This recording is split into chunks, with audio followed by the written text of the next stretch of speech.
Kumusta ka, Pilipinas? Ano na ang nangyayari sa'yo?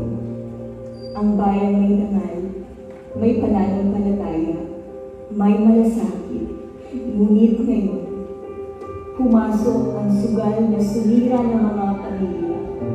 Ang alak na nagdulot ng luha at sakit. Ang droga na kumiti ng mga pangarap. Ang kasakiman, galit at kasalanan na nagpalimog sa iyong pagkatao. Pilipinas, sugatan ka na. Pagod ka na. Naliligaw ka na. Ngunit sa gitna ng iyong kaliliman, dumating si Kristo. Siya ang liwanag na nagtataboy ng dilim. Siya ang pag-asa sa gitna ng kawalan. Siya ang nagbibigay ng kapatawaran, kalayaan at bagong simula. Si Jesus ang tagumpay. Tagumpay laban sa kasamaan. Tagumpay laban sa kasalanan. Tagumpay laban sa kamatayan.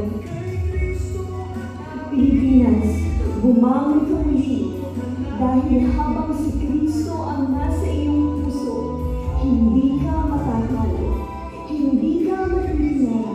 Dahil sa lahat ng panahon, si Jesus ang tagumpay.